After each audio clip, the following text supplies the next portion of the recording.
Recorded Books presents an unabridged recording of Howl's Moving Castle by Diana Wynne Jones, narrated by Jenny Sterlin and directed by Matt Wilson. Chapter 1, in which Sophie talks to hats. In the land of Ingery, where such things as 7-league boots and cloaks of invisibility really exist, it is quite a misfortune to be born the eldest of 3. Everyone knows you are the one who will fail first, and worst, if the 3 of you set out to seek your fortunes. Sophie Hatter was the eldest of 3 sisters. She was not even the child of a poor woodcutter, which might have given her some chance of success. Her parents were well-to-do, and kept a lady's hat shop in the prosperous town of Market Chipping. True, her own mother died when Sophie was 2 years old, and her sister Letty was 1 year old, and their father married his youngest shop assistant, a pretty blonde girl called Fanny. Fanny shortly gave birth to the 3rd sister, Martha. This ought to have made Sophie and Letty into ugly sisters, but in fact all 3 girls grew up very pretty indeed, though Letty was the one everyone said was most beautiful. Fanny treated all 3 girls with the same kindness and did not favour Martha in the least.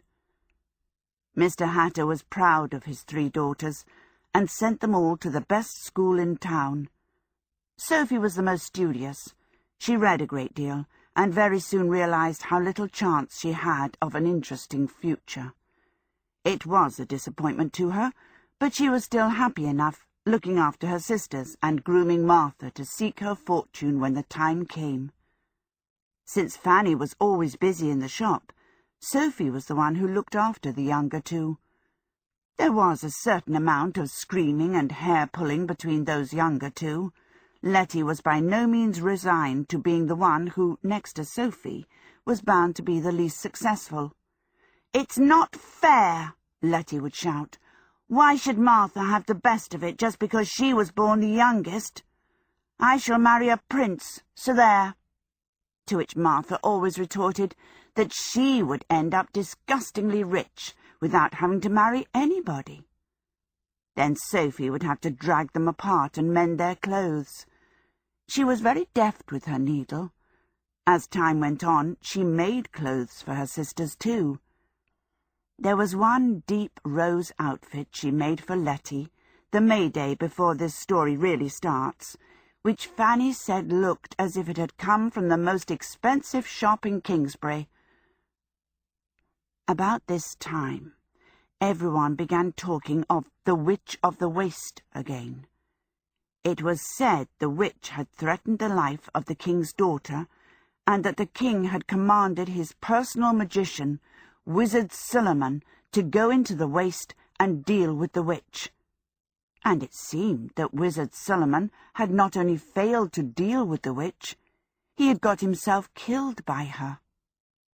So, when, a few months after that, a tall black castle suddenly appeared on the hills above Market Chipping, blowing clouds of black smoke from its 4 tall, thin turrets, everybody was fairly sure that the witch had moved out of the waste again, and was about to terrorize the country the way she used to 50 years ago. People got very scared indeed. Nobody went out alone, particularly at night. What made it all the scarier was that the castle did not stay in the same place. Sometimes it was a tall black smudge on the moors to the northwest. Sometimes it reared above the rocks to the east, and sometimes it came right downhill to sit in the heather, only just beyond the last farm to the north. You could see it actually moving sometimes, with smoke pouring out from the turrets in dirty grey gusts. For a while everyone was certain that the castle would come right down into the valley before long, and the mayor talked of sending to the king for help. But the castle stayed roving about the hills, and it was learned that it did not belong to the witch, but to Wizard Howl. Wizard Howl was bad enough. Though he did not seem to want to leave the hills, he was known to amuse himself by collecting young girls and sucking the souls from them. Or some people said he ate their hearts. He was an utterly cold-blooded and heartless wizard, and no young girl was safe from him if he caught her on her own. Sophie, Letty and Martha, along with all the other girls in Market Chipping, were warned never to go out alone, which was a great annoyance to them. They wondered what use Wizard Howl found for all the souls he collected. They had other things on their minds before long, however, for Mr. Hatter died suddenly, just as Sophie was old enough to leave school for good. It then appeared that Mr. Hatter had been altogether too proud of his daughters. The school fees he had been paying had left the shop with quite heavy debts. When the funeral was over, Fanny sat down in the parlour in the house next door to the shop and explained the situation. "You'll all have to leave that school, I'm afraid," she said. "I've been doing sums back and front and sideways, and the only way I can see to keep the business going and take care of the three of you is to see you all settled in a promising apprenticeship somewhere. It isn't practical to have you all in the shop. I can't afford it. So, this is what I've decided. Letty first." Letty looked up, glowing with health and beauty, which even sorrow and black clothes could not hide. "I want to go on learning," she said. "So you shall, love," said Fanny. "I've arranged for you to be apprenticed to Cesaris, the pastry cook in Market Square. They've a name for treating their learners like kings and queens, and you should be very happy there, as well as learning a useful trade. Mrs. Cesaris is a good customer and a good friend, and she's agreed to squeeze you in as a favour." Letty laughed in the way that showed she was not at all pleased. "Well, thank you," she said. "Isn't it lucky that I like cooking?" Fanny looked relieved. Letty could be awkwardly strong-minded at times.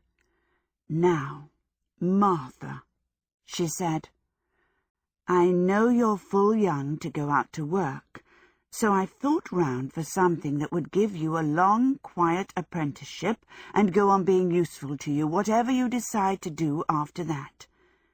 You know my old school friend, Annabel Fairfax?" Martha, who was slender and fair, fixed her big grey eyes on Fanny almost as strong-mindedly as Letty. "You mean the one who talks such a lot?" she said. "Isn't she a witch?" "Yes, with a lovely house and clients all over the Folding Valley," Fanny said eagerly. "She's a good woman, Martha. She'll teach you all she knows, and very likely introduce you to grand people she knows in Kingsbury. You'll be all set up in life when she's done with you." "She's a nice lady," Martha conceded. "All right." Sophie, listening, felt that Fanny had worked everything out just as it should be. Letty, as the second daughter, was never likely to come to much, so Fanny had put her where she might meet a handsome young apprentice and live happily ever after. Martha, who was bound to strike out and make her fortune, would have witchcraft and rich friends to help her. As for Sophie herself, Sophie had no doubt what was coming. It did not surprise her when Fanny said, "Now, Sophie, dear, it seems only right and just that you should inherit the hat shop when I retire, being the eldest as you are. So I've decided to take you on as apprentice myself, to give you a chance to learn the trade. How do you feel about that?" Sophie could hardly say that she simply felt resigned to the hat trade. She thanked Fanny gratefully. "So, that's settled then," Fanny said. The next day Sophie helped Martha pack her clothes in a box, and the morning after that they all saw her off on the carrier's cart, looking small and upright and nervous. For the way to Upper Folding, where Mrs. Fairfax lived, lay over the hills past Wizard Howl's moving castle, Martha was understandably scared. "She'll be all right," said Letty. Letty refused all help with the packing. When the carrier's cart was out of sight, Letty crammed all her possessions into a pillowcase and paid the neighbour's boot boy 6pence to wheel it in a wheelbarrow to Cesare's in Market Square. Letty marched behind the wheelbarrow looking much more cheerful than Sophie expected. Indeed, she had the air of shaking the dust of the hat shop off her feet. The boot boy brought back a scribbled note from Letty, saying she had put her things in the girls' dormitory, and Cesare's seemed great fun. A week later, the carrier brought a letter from Martha to say that Martha had arrived safely and that Mrs. Fairfax was a great dear and uses honey with everything. She keeps bees. That was all Sophie heard of her sisters for quite a while, because she started her own apprenticeship the day Martha and Letty left. Sophie, of course, knew the hat trade quite well already. Since she was a tiny child, she had run in and out of the big work-shed across the yard, where the hats were damped and moulded on blocks, and flowers and fruit and other trimmings were made from wax and silk. She knew the people who worked there. Most of them had been there when her father was a boy. She knew Bessie, the only remaining shop assistant. She knew the customers who bought the hats, and the man who drove the cart, which fetched raw straw hats in from the country to be shaped on the blocks in the shed. She knew the other suppliers and how you made felt for winter hats. There was not really much that Fanny could teach her, except perhaps the best way to get a customer to buy a hat. "You lead up to the right hat, love," Fanny said. "Show them the ones that won't quite do first, so they know the difference as soon as they put the right one on." In fact, Sophie did not sell hats very much. After a day or so observing in the work-shed, and another day going round the clothier and the silk merchants with Fanny, Fanny set her to trimming hats. Sophie sat in a small alcove at the back of the shop, sewing roses to bonnets and veiling to velours, lining all of them with silk, and arranging wax fruit and ribbons stylishly on the outsides. She was good at it. She quite liked doing it. But she felt isolated and a little dull. The workshop people were too old to be much fun, and besides, they treated her as someone apart who was going to inherit the business some day. Bessie treated her the same way. Bessie's only talk anyway was about the farmer she was going to marry the week after May Day. Sophie rather envied Fanny, who could bustle off to bargain with the silk merchant whenever she wanted. The most interesting thing was the talk from the customers. Nobody can buy a hat without gossiping. Sophie sat in her alcove and stitched, and heard that the mayor never would eat green vegetables, and that Wizard Howl's castle had moved round to the cliffs again. Really, that man, whisper, whisper, whisper. The voices always dropped low when they talked of Wizard Howl, but Sophie gathered that he had caught a girl down the valley last month. "Bluebeard," said the whispers, and then became voices again to say that Jane Farrier was a perfect disgrace the way she did her hair. That was one who would never attract even Wizard Howl, let alone a respectable man. Then there would be a fleeting, fearful whisper about the Witch of the Waste. Sophie began to feel that Wizard Howl and the Witch of the Waste should get together. They seemed to be made for one another. Someone ought to arrange a match, she remarked to the hat she was trimming at that moment. But by the end of the month, the gossip in the shop was suddenly all about Letty. Cesare's, it seemed, was packed with gentlemen from morning to night, each one buying quantities of cakes and demanding to be served by Letty. She had had 10 proposals of marriage, ranging in quality from the mayor's son to the lad who swept the streets, and she had refused them all, saying she was too young to make up her mind yet.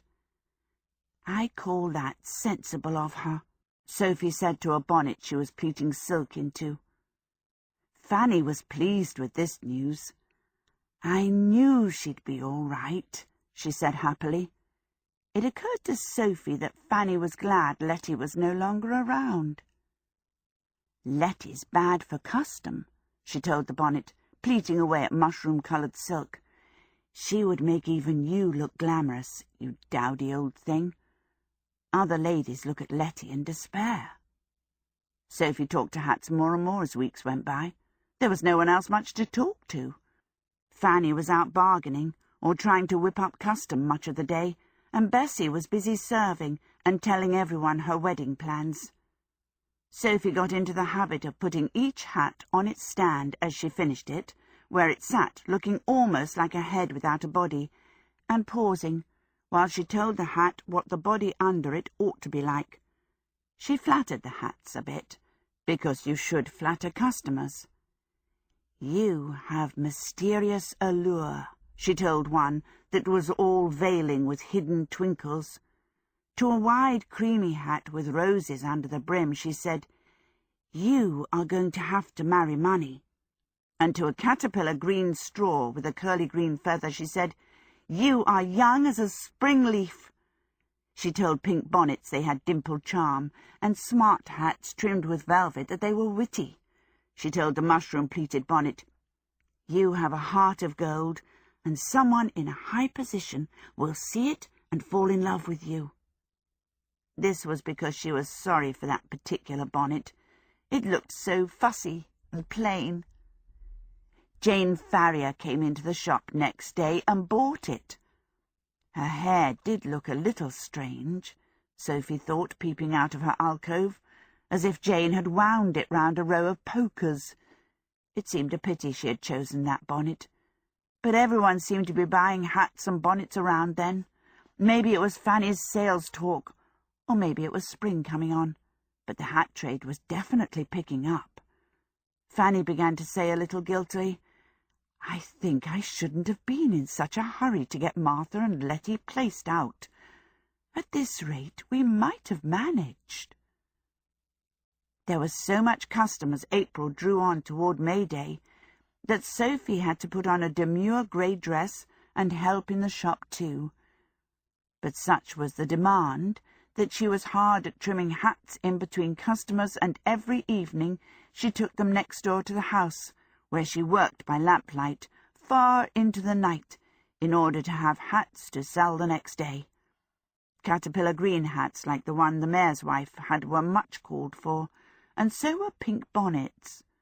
Then, the week before May Day, someone came in and asked for one with mushroom pleats, like the one Jane Farrier had been wearing when she ran off with the Count of Cataract. That night, as she sewed, Sophie admitted to herself that her life was rather dull. Instead of talking to the hats, she tried each one on as she finished it and looked in the mirror. This was a mistake. The staid grey dress did not suit Sophie, particularly when her eyes were red-rimmed with sewing, and since her hair was a reddish straw colour, neither did caterpillar green nor pink. The one with mushroom pleats simply made her look dreary. "Like an old maid," said Sophie. Not that she wanted to race off with counts like Jane Farrier, or even fancied half the town offering her marriage like Letty. But she wanted to do something, she was not sure what, that had a bit more interest to it than simply trimming hats. She thought she would find time next day to go and talk to Letty. But she didn't go. Either she couldn't find the time, or she couldn't find the energy, or it seemed a great distance to Market Square, or she remembered that on her own she was in danger from Wizard Howl. Anyway, every day it seemed more difficult to go and see her sister. It was very odd. Sophie had always thought she was nearly as strong-minded as Letty. Now she was finding that there were some things she could only do when there were no excuses left. "This is absurd," Sophie said. "Market Square is only 2 streets away. If I run—" and she swore to herself she would go round to Cesare's when the hat shop was closed for May Day. Meanwhile, a new piece of gossip came into the shop. The king had quarrelled with his own brother, Prince Justin, it was said, and the prince had gone into exile. Nobody quite knew the reason for the quarrel, but the prince had actually come through market chipping in disguise a couple of months back, and nobody had known. The Count of Cataract had been sent by the king to look for the prince, when he happened to meet Jane Farrier instead. Sophie listened and felt sad. Interesting things did seem to happen, but always to somebody else. Still, it would be nice to see Letty. May Day came. Merrymaking filled the streets from dawn onward. Fanny went out early, but Sophie had a couple of hats to finish first. Sophie sang as she worked. After all, Letty was working too. Cesare's was open till midnight on holidays. I shall buy one of their cream cakes, Sophie decided. I haven't had one for ages. She watched people crowding past the window in all kinds of bright clothes, people selling souvenirs, people walking on stilts, and felt really excited. But when she at last put a grey shawl over her grey dress and went out into the street, Sophie did not feel excited. She felt overwhelmed. There were too many people rushing past, laughing and shouting, far too much noise and jostling. Sophie felt as if the past months of sitting and sewing had turned her into an old woman or a semi-invalid. She gathered her shawl round her and crept along close to the houses, trying to avoid being trodden on by people's best shoes, or being jabbed by elbows in trailing silk sleeves. When there came a sudden volley of bangs from overhead somewhere, Sophie thought she was going to faint. She looked up and saw Wizard Howl's castle right down on the hillside above the town, so near it seemed to be sitting on the chimneys. Blue flames were shooting out of all 4 of the castle's turrets, bringing balls of blue fire with them that exploded high in the sky, quite horrendously. Wizard Howl seemed to be offended by May Day. Or maybe he was trying to join in his own fashion. Sophie was too terrified to care. She would have gone home, except that she was halfway to Cesare's by then, so she ran.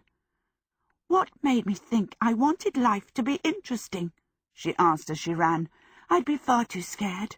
It comes of being the eldest of 3. When she reached Market Square, it was worse, if possible. Most of the inns were in the square. Crowds of young men swaggered beerily to and fro, trailing cloaks and long sleeves, and stamping buckled boots they would never have dreamed of wearing on a working day, calling loud remarks and accosting girls. The girls strolled in fine pairs, ready to be accosted. It was perfectly normal for May Day, but Sophie was scared of that too, and when a young man in a fantastical blue and silver costume spotted Sophie and decided to accost her as well, Sophie shrank into a shop doorway and tried to hide. The young man looked at her in surprise. "It's all right, you little grey mouse," he said, laughing rather pityingly. "I only want to buy you a drink. Don't look so scared." The pitying look made Sophie utterly ashamed. He was such a dashing specimen, too, with a bony, sophisticated face, really quite old, well into his 20s, and elaborate blonde hair. His sleeves trailed longer than any in the square, all scalloped edges and silver insets. "Oh, no, thank you, if you please, sir," Sophie stammered. I'm on my way to see my sister." "Then by all means do so," laughed this advanced young man. "Who am I to keep a pretty lady from her sister? Would you like me to go with you, since you seem so scared?" He meant it kindly, which made Sophie more ashamed than ever. No, thank you, sir," she gasped, and fled away past him. He wore perfume, too. The smell of hyacinths followed her as she ran. What a courtly person, Sophie thought, as she pushed her way between the little tables outside Cesare's. The tables were packed. Inside was packed and as noisy as the square. Sophie located Letty among the line of assistants at the counter because of the group of evident farmers' sons leaning their elbows on it to shout remarks to her. Letty, prettier than ever, and perhaps a little thinner, was putting cakes into bags as fast as she could go, giving each bag a deft little twist and looking back under her own elbow with a smile and an answer for each bag she twisted. There was a great deal of laughter. Sophie had to fight her way through to the counter. Letty saw her. She looked shaken for a moment. Then her eyes and her smile widened and she shouted, "Sophie!" "Can I talk to you?" Sophie yelled. "Somewhere?" she shouted, a little helplessly, as a large, well-dressed elbow jostled her back from the counter. "Just a moment!" Letty screamed back. She turned to the girl next to her and whispered. The girl nodded, grinned, and came to take Letty's place. "You'll have to have me instead," she said to the crowd. "Who's next?" "But I want to talk to you, Letty," one of the farmer's sons yelled. "Talk to Carrie," Letty said. "I want to talk to my sister." Nobody really seemed to mind. They jostled Sophie along to the end of the counter where Letty held up a flap and beckoned, and told her not to keep Letty all day. When Sophie had edged through the flap, Letty seized her wrist and dragged her into the back of the shop, to a room surrounded by rack upon wooden rack, each one filled with rows of cakes. Letty pulled forward 2 stools. "Sit down," she said. She looked in the nearest rack in an absent-minded way and handed Sophie a cream cake out of it. "You may need this," she said. Sophie sank onto the stool, breathing the rich smell of cake and feeling a little tearful. "Oh, Letty," she said, "I am so glad to see you." "Yes, and I'm glad you're sitting down," said Letty. "You see, I'm not Letty. I'm Martha."